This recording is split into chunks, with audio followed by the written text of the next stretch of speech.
बिस्मिल्लाहिर्रहमानिर्रहीम, अस्सलामुअलैकुम। लाखों करोड़ों दुरूदो सलाम मोहम्मद मुस्तफ़ा सल्लल्लाहु अलैहि वसल्लम और आले मोहम्मद पर। मैं हूँ उमर दराज गोंदल और आप मेरा यूट्यूब चैनल देख रहे हैं। इस वक्त अगर आलमी मंजरनामे के ऊपर आप जाएँ, इंटरनेशनल मीडिया को देखें, अखबारात देखें, वेबसाइट्स देखें, तो आपको सिर्फ़ और सिर्फ एक तनाज़ा आलमी सतह के ऊपर छाया हुआ नज़र आता है और उसका नाम है यूक्रेन का तनाज़ा।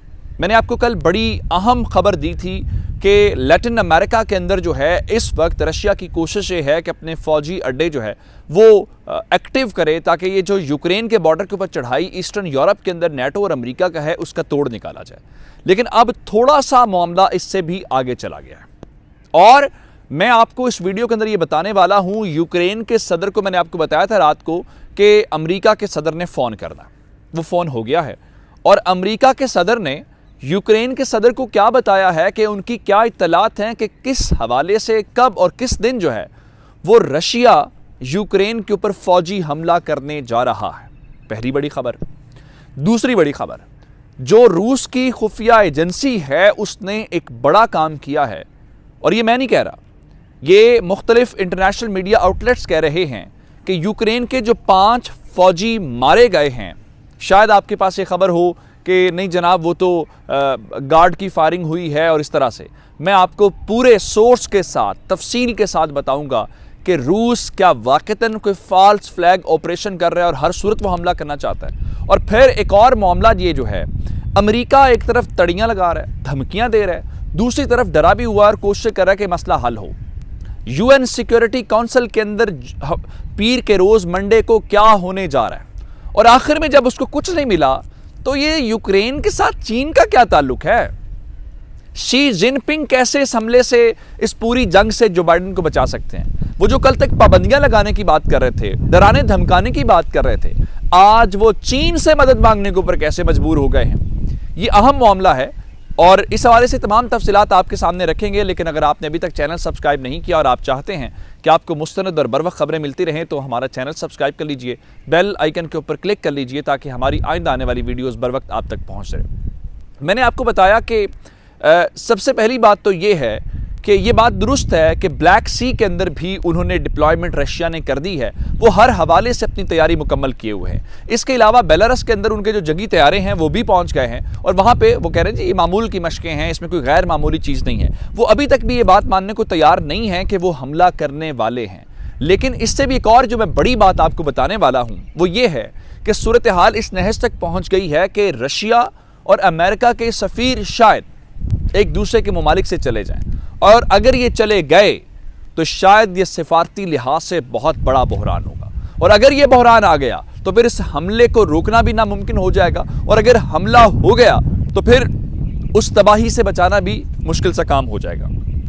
थोड़ी ही देर पहले जो रशियन टीवी है RT, उन्होंने सरगई लारोव को लेके खबर कोट की है, खबर ब्रेक की है, जिसमें वो ये बता रहे हैं कि इस वक्त सूरत हाल ये है कि अमेरिका जो है वो रशिया के सफ़ीर को निकालने की धमकी दे रहा है। और इससे भी बड़ी बात यह है, वो ये कह रहे हैं कि हमारा सिफारत खाना जो वाशिंगटन DC के अंदर है उसकी सिक्योरिटी के लोग जारी बात है हम अपने गार्ड्स अपनी मर्जी के रखेंगे। अमेरिका उन गार्ड्स को उस सिफारत खाने की सिक्योरिटी के लिए भी वीज़ा नहीं दे रहा और अगर ये ना दिया गया तो ये रूड का लफ्ज़ इस्तेमाल किया गया है कि बहुत ज़्यादती होगी। और अब मामला अगर यहाँ तक है तो मैं आपको इस हवाले से अगर बताऊं तो ये मामला इतना संगीन इसलिए भी है कि ये मशरिक और मगरिब की ताकत का बुनियादी तौर पे इम्तिहान है। एक जानिब चीन है, रशिया है, ये वो तमाम ब्लॉक्स हैं और दूसरी जानिब अमेरिका है, नेटो है, यूरोप है। मगरिब ये चाहता है कि वो हर सूरत दबाव डाल के रूस को पीछे हटने के ऊपर मजबूर कर दे। मैं आपके सामने ये रखना चाहता हूँ खबर कि उन्होंने इस हवाले से रात को जो यूक्रेन के सदर हैं और अमेरिका के सदर उनके दरमियान टेलीफोनिक रब्ता हुआ है और उस हवाले से इंटरनेशनल मीडिया ने आज क्या खबर लिखी है मैं आपके सामने रखना चाहता हूँ। Biden warns of possible Russian invasion of Ukraine in फरवरी।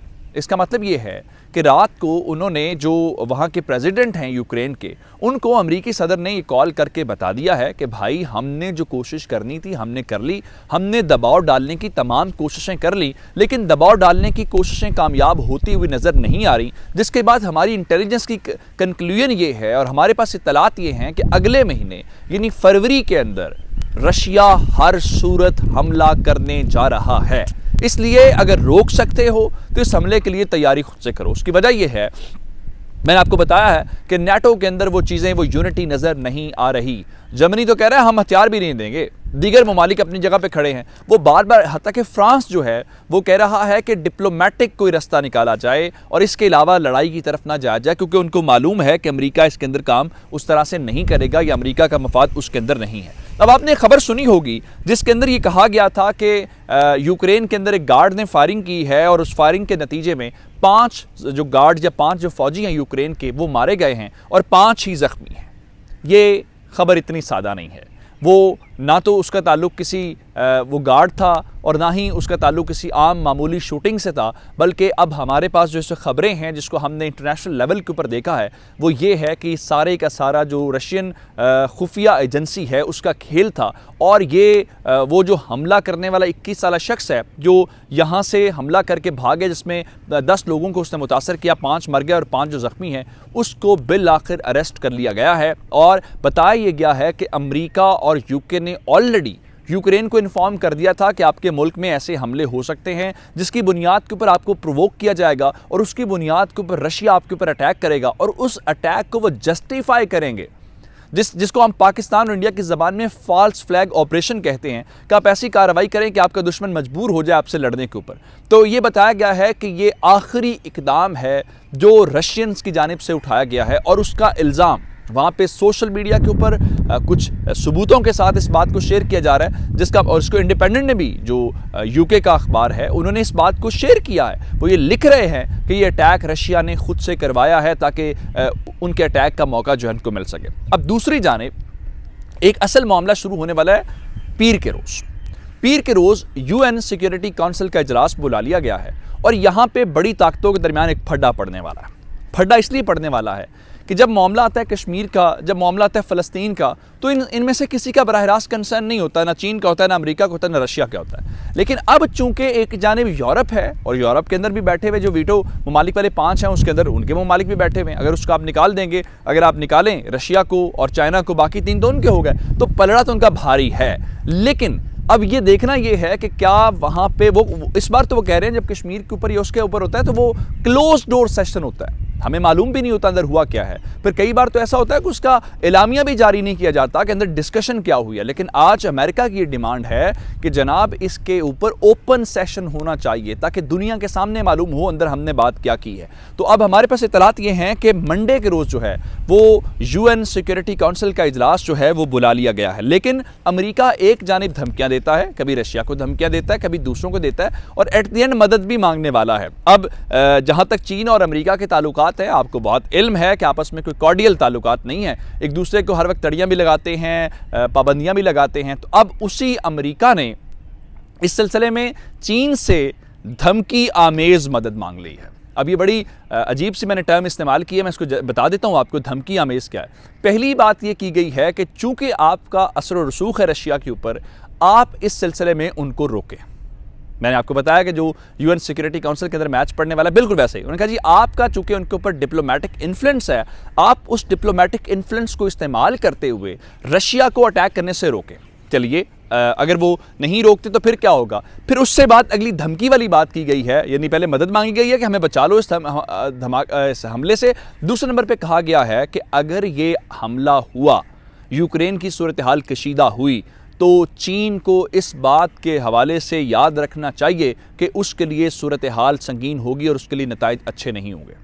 अब इसमें सोचने की बात यह है कि क्या यूक्रेन की अंदर बॉर्डर लगता है चीन का, क्या वहाँ पे जो चीनी फ़ौजें हैं वो मौजूद हैं? बिल्कुल भी नहीं। ये तनाज़ा जो मैंने आपको कहा था कि मशरिक़ और मगरिब का है, तो अमेरिका हर सूरत रशियंस को ज़ाहिर बात है कौन सपोर्ट करेगा? चीन करेगा। हालांकि चीन बराह रास्त ना मशकों में हिस्सा ले रहा है, ना तैयारे भेज रहा है, ना उसका बॉर्डर लगता है, लेकिन अमेरिका को चूंकि डर है कि ये पूरे का पूरा ब्लॉक उसको गिराने के लिए और उसको सबक सिखाने के लिए इस वक्त तैयार नजर आता है, तो इसलिए उन्होंने रशियंस के साथ चाइनीज़ को भी धमकी दी है कि इसके नताइज तुम्हारे लिए अच्छे नहीं होंगे। लेकिन अब बात यह है, ये तो इस वक्त नज़र आ रहा है, जिस तरह मैंने आपको फॉल्स फ्लैग ऑपरेशन की बात की है, जिस तरह मैंने बाइडेन वाला आपको जो उनका यूक्रेनी सदर के साथ बातचीत हुई है कि रशिया हमला तो करने जा रहा है। अब जनवरी के तो वैसे ही अब आखिरी दिन चल रहे हैं, तो फरवरी आ गया, तो फरवरी की डेडलाइन है। इसका मतलब ये है कि आइंदा आने वाला महीने आलमी मंजरनामे के लिए खूनी महीना जो है वो मुमकिन तौर पर साबित होने वाला है। मुझे उमर दराज गोंदल को फेसबुक, ट्विटर, इंस्टाग्राम के ऊपर फॉलो कर सकते हैं। मेरा यूट्यूब चैनल सब्सक्राइब कीजिएगा। आपकी इस बातों का बहुत शुक्रिया। खुदा हाफिज़।